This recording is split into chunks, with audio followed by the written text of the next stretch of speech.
visited us, gave us a direct message in this book of Ezekiel. I mean, even brought the very altar of God with him. That's pretty impressive when you stop and think about it. Why did he do that? To strengthen us, to give us hope, whereby we see that he provides for us and how precious it is. Ezekiel's reign will last about 21 years. That's 3 times 7, spiritual completeness. 3 sevens being 21. And what a fascinating book. Let's go with it. Chapter 1, verse 1, the great book of Ezekiel, God strengthens us. Verse 1 reads, Now it came to pass in the 30th year of the 4th month, in the 5th day of the month, as I was among the captives by the river Kibar.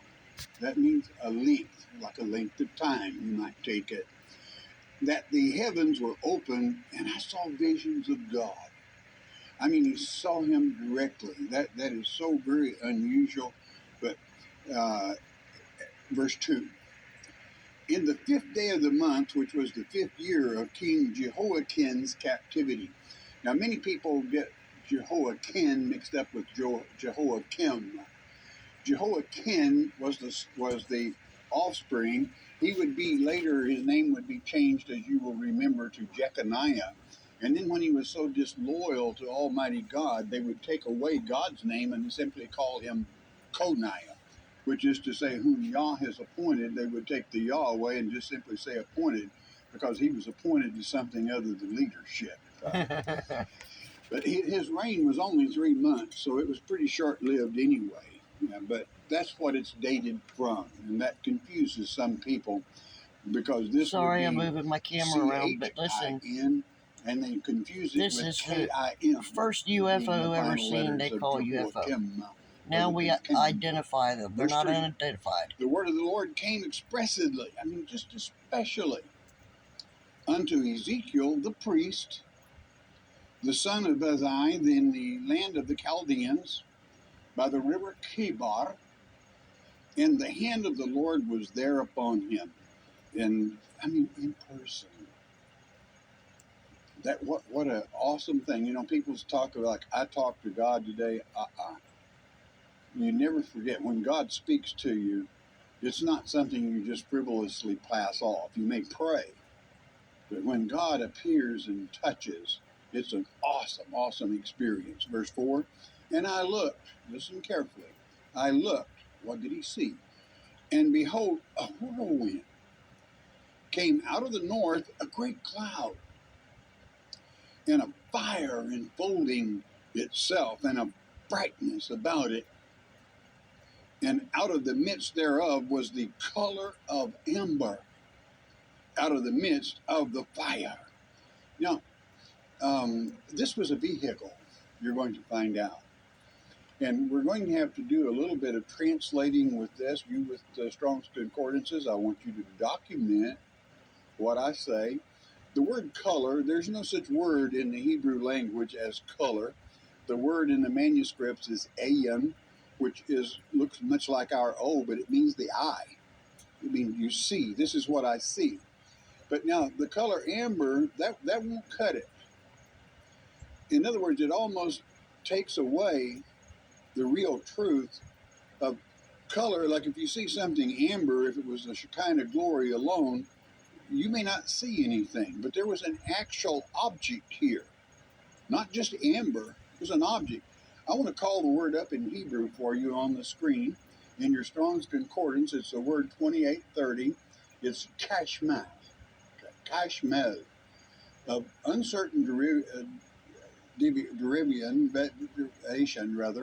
probably bronze or polished spectrum metal. In other words, it was highly polished bronze. It was translated as amber. That just doesn't cut it.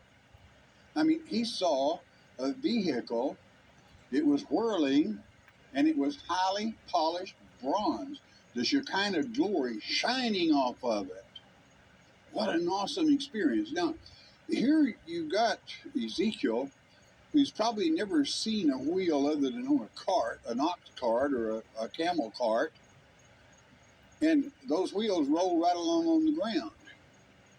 Well, now he's seen wheels here that are in the air. They're flying. And they're highly polished bronze. You see what the difference, you see how much difference this makes, that you're not just seeing a vision of color. There's an object there, and it's highly polished bronze. Verse 5. Also, out of the midst thereof came the likeness of 4 living creatures. These are the Zoe. The same Zoom that you find in the New Testament. What do? They guard the altar of God. They're the cherubims. And this was their appearance. They had the likeness of a man. In other words, they had the shape of a man. What is cherub in the Hebrew tongue? It's KRB. And even in English, KRB is keep and grab and grasp and guard. This was their duty. Anywhere they are, the altar of God is. So let that take away any doubt you might have that the physical, actual ark of God was in this vehicle, this highly polished bronze vehicle, because the guards thereof were also present. Verse 6. And everyone, each of these 4, every one of these faces had everyone had 4 faces, and everyone had 4 wings. Now, understand, here we have a man that sees this highly polished object. It's flying. Everything he has ever known that flies has got to have a wing. So it's up there, and he's calling them wings. Verse 7. And their feet were straight, that means unjointed feet, and the sole of their feet were like unto the sole of a calf's foot, and they sparkle like the color of varnished brass. Why? Because they were varnished brass. Well, what was this that let down and they landed on it? It was their landing gear. You know, it's real easy for us to visualize that today. It was difficult for them at that time.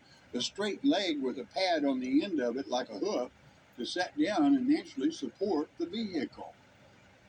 No problem there.